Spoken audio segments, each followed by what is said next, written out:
Oke, selamat datang. Di pembahasan kita kali ini, kita akan coba bedah satu perasaan yang kayaknya banyak banget dari kita pernah ngalamin deh. Yaitu perasaan saat kita menunggu pertolongan Tuhan, tapi kok rasanya lama banget ya datangnya? Pernah nggak sih kamu ada di titik itu, di mana rasanya impian tuh jauh banget, doa kok kayaknya nggak dijawab-jawab, terus semua usaha, aduh, rasanya sia-sia. Berat banget kan rasanya? Kalau kamu lagi ngerasain ini, saya mau bilang satu hal. Kamu nggak sendirian. Dan jujur aja ya, dunia kita sekarang tuh kayak nggak mendukung buat sabar. Semuanya serba instan, serba cepat. Jadi pas kita harus nunggu sesuatu yang penting banget, ya wajar kalau kita jadi frustrasi. Oke, coba deh kita tarik napas dulu. Kita geser sedikit cara pandang kita. Gimana kalau ternyata jawaban dari semua kegelisahan kita ini sebetulnya ada di sekitar kita setiap hari, tersembunyi di dalam proses alam yang luar biasa? Coba deh kita pikirin ini. Matahari, dia kan nggak pernah muncul tiba-tiba gitu aja kan? Nggak langsung jreng, terang. Dia munculnya pelan-pelan banget dari ufuk. Tapi lihat deh, cahayanya yang tadinya lembut itu akhirnya bisa nerangin seluruh dunia. Sama juga kayak benih. Tumbuhnya itu diem-diem, nggak kelihatan di bawah tanah. Siapa yang nyangka coba? Dari proses yang tersembunyi itu tiba-tiba muncul pohon yang gede, yang kuat, yang tinggi menjulang. Terus lihat embun. Cuma setetes, kelihatannya sepele banget. Tapi justru tetesan-tetesan kecil yang terus-menerus itu yang akhirnya bikin seluruh bumi jadi basah dan subur. Nah, dari tiga contoh ini, matahari, benih, sama embun, semuanya itu nunjukin satu konsep yang sama, yang penting banget. Nah, ini dia intinya.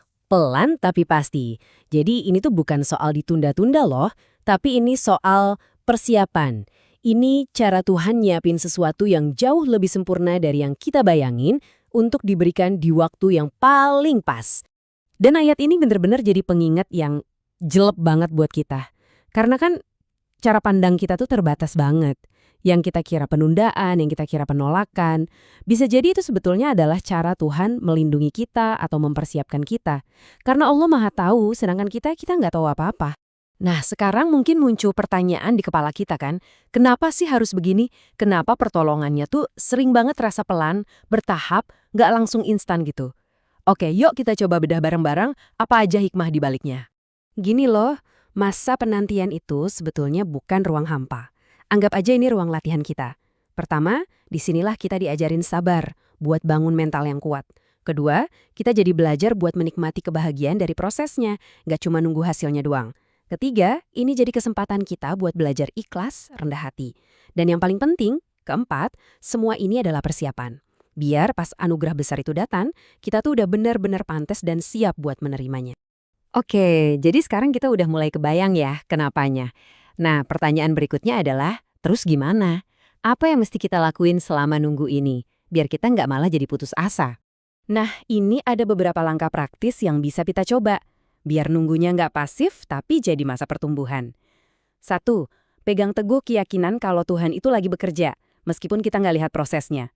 2. Fokus saja sama usaha terbaik kita, hasilnya serahin total sama Dia. 3. Coba deh syukuri kemajuan sekecil apapun. Itu tandanya kita lagi bergerak maju loh. Dan yang keempat, ini yang paling penting. Jangan pernah jauh-jauh darinya. Justru di saat kayak gini kita harusnya makin dekat. Jadi, poin krusialnya begini.